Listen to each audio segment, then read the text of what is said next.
है guys, welcome to banking zone. SB clerk prelims exam आज से स्टार्ट हो गए हैं, जिसकी फर्स्ट शिफ्ट का एग्ज़ाम एनालिसिस हम करने जा रहे हैं। देखते हैं कि पेपर में क्या क्या पूछा गया है और पेपर का लेवल क्या था। तो चलिए दोस्तों, फर्स्ट शिफ्ट का एनालिसिस करते हैं। सबसे पहले हम इंग्लिश सेक्शन की बात करते हैं, जिसके अंतर्गत एक आरसी पूछा गया था, जिसमें 7 से 8 क्वेश्चन पूछे गए थे। उसमें एक सिनोनिम्स भी था और एक एंटोनिम्स भी था। दोनों वर्ड बहुत ही इजी थे। एक क्लोज टेस्ट आया था, जिसके अंतर्गत 7 क्वेश्चन पूछे गए थे, जो कि गुड स्लिप पर आधारित था। 6 क्वेश्चन फ्रेज रिप्लेसमेंट पर पूछे गए थे। 5 क्वेश्चन एरर डिटेक्शन पर पूछे गए थे, जो कि ओल्ड पैटर्न के अनुसार ही था।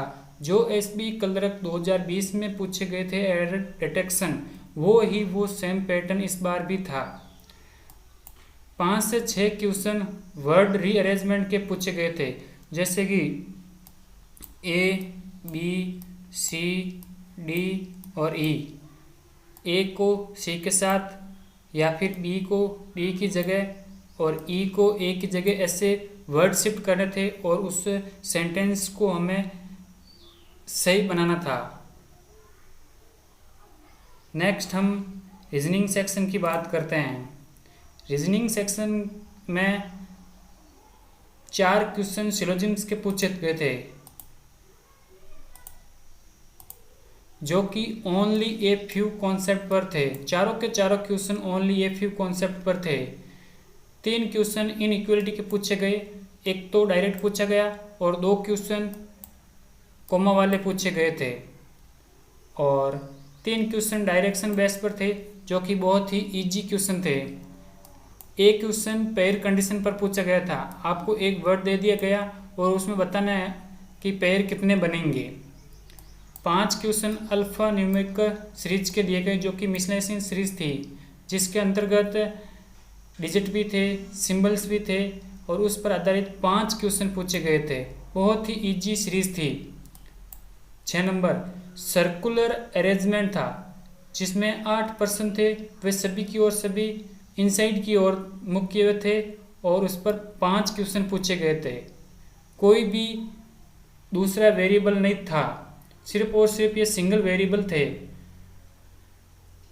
2 से 3 क्वेश्चन लीनियर अरेंजमेंट पर भी पूछे गए थे, जो कि नॉर्थ की ओर फेस किए हुए थे और इसमें 8 प्रश्न थे। ये भी सिंगल वेरिएबल था।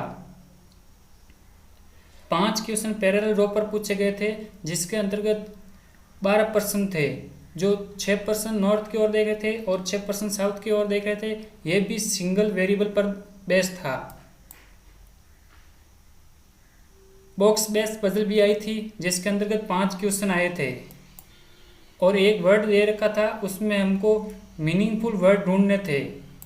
ये रीजनिंग सेक्शन के अंतर्गत बहुत ही इजी पेपर था रीजनिंग का, जिसमें आदमी 35 में से 30 प्लस करके आराम से आ सकता था। नेक्स्ट हम क्वांट सेक्शन की बात करते हैं।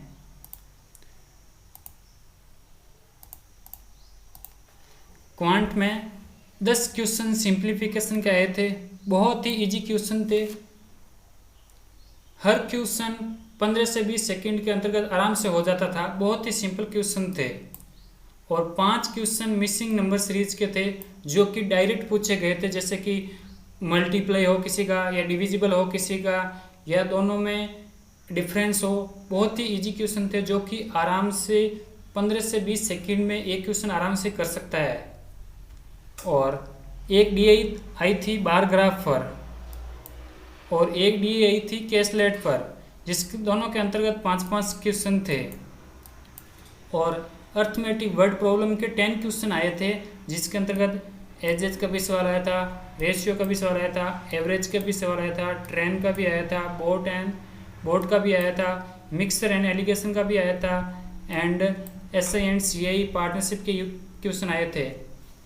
क्वांट सेक्शन के अंतर्गत 35 में से 25 प्लस आराम से करके आ सकते थे, क्योंकि 10 क्वेश्चन तो सिंप्लीफिकेशन के हो गए और 5 क्वेश्चन मिसिंग नंबर सीरीज के हो गए। और बार ग्राफ बेस्ड ये भी बहुत इजी आई थी। 5 क्वेश्चन इसमें थे। और कैसलेट दी थी, जो थोड़ी कन्फ्यूजन लेवल की थी, यानी कि ना तो इजी थी ना ज़्यादा डिफ़िकल्ट थी, मॉडरेट लेवल की थी। तो चलिए दोस्तों, फर्स्ट शिफ्ट में ऐसे क्वेश्चन पूछे गए थे। ओवरऑल अटेम्प्ट 100 में से अप्रॉक्स 75 प्लस करके आराम से आ सकते हैं, क्योंकि पेपर का लेवल बहुत ही इजी था।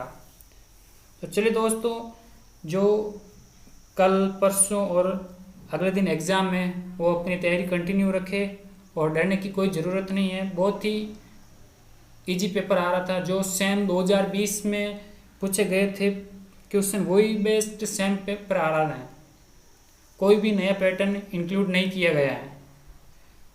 तो चलिए दोस्तों, इस सेशन को मैं यही एंड करता हूँ और अगली शिफ्ट वालों के लिए best of luck, take care, bye bye.